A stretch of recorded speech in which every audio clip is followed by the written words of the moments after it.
When I was 29, in 2009, I got a motorcycle. I bought it from my friend. I'd always wanted a motorcycle. Ever since I was a little kid, I could imagine myself riding a motorcycle. I wanted to race motocross. I wanted to race BMX. I wanted to ride a bike so bad.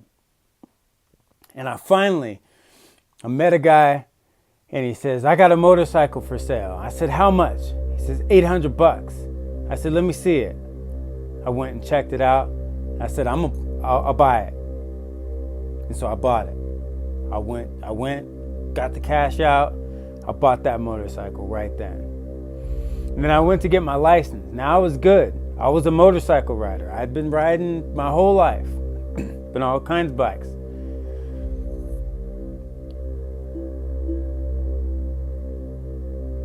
So I went to get my motorcycle license.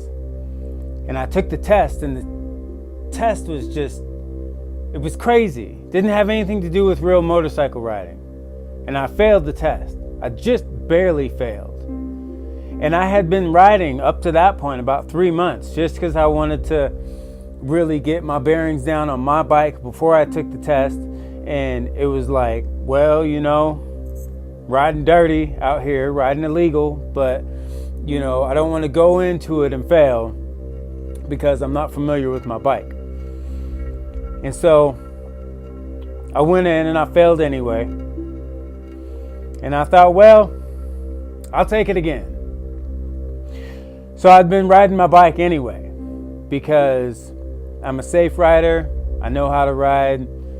I already have my license. I just didn't have the motorcycle endorsement. And I was all right with that. And that was okay. So I was riding and I was in church at the time. I didn't really smoke too much weed. I didn't smoke cigarettes. I'd drink, a couple of beers every once in a while or something. Not much. But I never, ever, ever got on my bike at any time or on any bike ever when I had anything to drink or anything to smoke or anything at all. I was always completely sober. I wanted to be 100% every single time I got on a bike. I was a good rider. I was safe. I was cautious. I kept my head. Everything was good. And one night I'm riding home from church and it was about midnight. We used to stay late. I'd stay with the youth and shit, and we would practice. We'd get on the drum. Everybody'd leave the church and we'd get on the drums and we'd get the mics and we'd rap, and the pastor was like, yeah, that's cool, as long as you're there and you're taking care of stuff, like, do your thing. And so we practice our rhymes, we practice our shows, or just fucking around, you know what I mean? And so this night, I was riding home. It was about midnight, and there was nobody on the roads. There's nobody. And I'm coming through an intersection, and there's a truck in front of me. I'm going 40 miles an hour, the speed limit. And I had two thoughts. One, I don't even have time to reach for my brakes. Two, am I really getting in a motorcycle accident?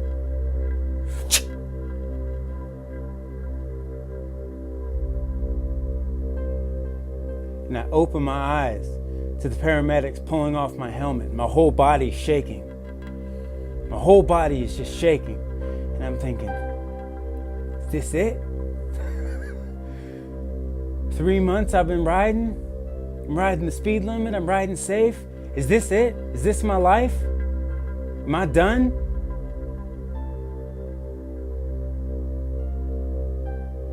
They picked me up, put me on the stretcher, cut my clothes off. I went to the hospital. And the doctor says, I'm gonna have to keep you here for a bit. And I said, nah, I'm going home. I don't want to be here. I want to go home. And he says, if you can walk, I'm going to have to see that you can walk before I let you out of here. And I got myself up and I said, I'm a fighter. I will not quit. And I got up and I took a few steps across the room. And he said, all right, let's send you home. Well, I got home and I couldn't get out of bed. I couldn't walk again for 2 weeks. I couldn't walk. I couldn't drag myself around. I had dislocated a shoulder. I almost broke my neck. I tore ligaments in my right knee, tore my PCL. I slipped a disc in my back. I did something to my left knee, I don't know. Got a major concussion. I was out for about 15 minutes, and when I woke up, they said, you're awake, you're alive. And I just started talking to them, They said, keep talking. I said, I've had a bunch of concussions. I know. I'm gonna keep talking to you because I don't want to slip into death. And I kept talking. Now, I was in school at the time. And I said, man, can I even finish school? And after about 2 weeks, I could start moving around again. And I was on crutches. My wife, she used to see me, and I'd be on crutches, and I'd get my backpack full of books, 30 pounds of books, and I would crutch myself from class to class, and I couldn't lift my arm, and my neck would bring me to tears. Sometimes I just couldn't even move around. I'd be like this, moving around. I had to step because I couldn't move my back. I couldn't move my neck, and I would be in class. And I was not giving up. I said, I'm gonna do this. I'm here, I'm a fighter. I will keep fighting. I'll make this happen. Well, about 6 months down the road, now I had been on a cane. After about a month, I got to get rid of the crutches. And I got a cane. And then I had a cane for months. I walked with a cane. And I was in school, hobbling around, going to class, doing my thing. And one day my lawyer calls me and she says, Dion, we just got everything back from the guy that ran the red light, pulled out in front of you. And his insurance is only going to cover $25,000 of your medical expenses. I said, what am I at right now? They said, almost $18,000. I said, what do you want to do?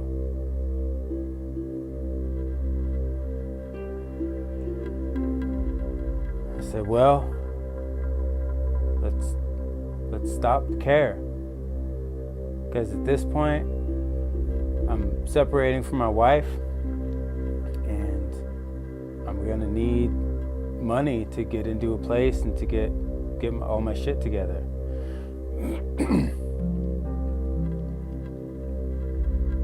So we stopped care. I said, Dion, this is moment of truth right now. What are we gonna do?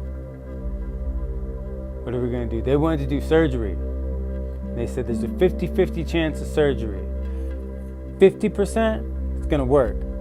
50%, it's not going to work at all, and we're going to need to completely replace your knee. And you may heal, you may not. We don't know about that. I said, well, I'll take my chances with healing. And so here I was, and my knee would just fail. I would be walking down the stairs, and it would just, stop working. I almost fell down the stairs a couple of times. Learned that lesson real quick.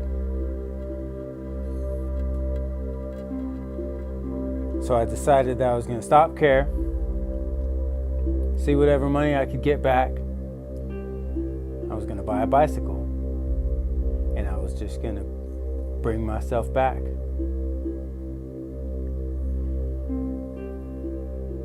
I'm telling you this to tell you that no matter what, you can come back.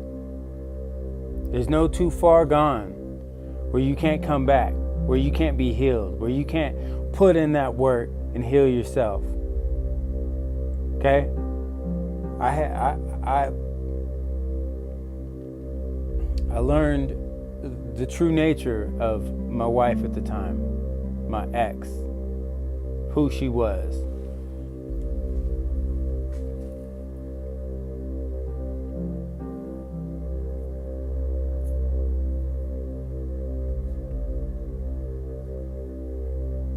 I was beat down, I was tore up, I was broke.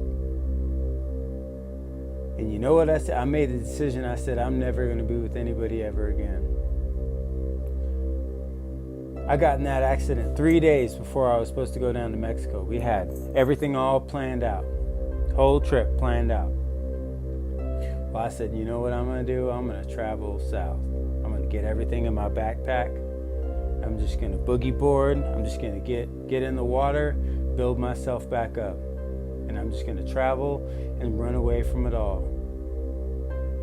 And I'm not going to have any more relationships, and I'm not going to have any more children, and I'm not going to have any more anything, and nobody to be responsible for. My daughter will be grown up in a few years, and we'll just, and I'm not going to do this again.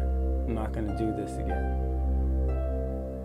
And I went down there, and what seemed to be a crazy situation actually turned out to my benefit. I ended up having to come back to the States. But I did it. I boogie boarded, I swam, I went diving. Every day I was in the water, I was doing it. Half the time I'd be on the beach by myself, crying in despair. The other half, I would be out just trying to bring myself back to health. And I did it. I never had surgery. I keep myself healthy. You can do it too. But I came back from Mexico. I ended up having to come back to the States. I came back, and the first person I called was Sarah, my wife. She was one of my best friends in college. It's like the longest friend I had running through college. From my first class to the time that she left and the time that I left. I called her up. And we ended up falling in love. Now we've got our 5th baby on the way. And I've seen through this time how strong I am, through immense pain, through terrible suffering, through depression like you wouldn't believe. Learned who I am. And now, today, I was just listening to this motivation. Y'all wonder how I got through this shit, you know what I'm saying? When people start talking about their stories, they start talking about how they want to motivate people, how they want to inspire people. I listen, and I accept it, and I was inspired, and I would let myself be inspired. And that's what kept my head above water. And today I was just listening, I was in the kitchen, and I was like, this is not a phase. This is my way of life. From the moment I was born, 3 months premature, emergency C-section. They told me I was gonna die. They told my mother I was gonna die. I've been through it all. Now here I am today. And I said, this is a way of life for me to fight, for me to not give up, for me to see a goal and do it, or fucking die trying. It's in me. It's my DNA. You know how it became my DNA? Through all my troubles. So if you're going through some trouble right now, just remember, this is building your DNA to fight. Every day that you get up and you get out of bed, you're winning. Every day that you think about your struggles and you think about all the people that did you wrong and you keep going and you still put a smile on your face, you're winning.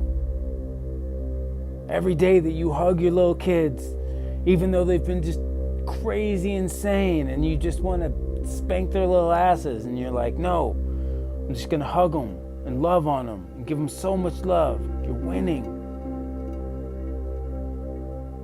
And you're going to lose. And as you go towards your goals and you fucking strive after your dreams, you're going to lose. But keep winning. Enjoy those victories. Keep going for it. You see me today, it's like, man, I do it all. I do it all. I walk, I run, I jump, I skateboard, I bike, I climb, I hike. Do it all. My body hurts a lot of the time. But you know what? Through all that hurt, it's built a strength within me that it doesn't matter what I go through. I will overcome it. It doesn't matter how hard things seem or how on the edge things seem. I will overcome them. So will you.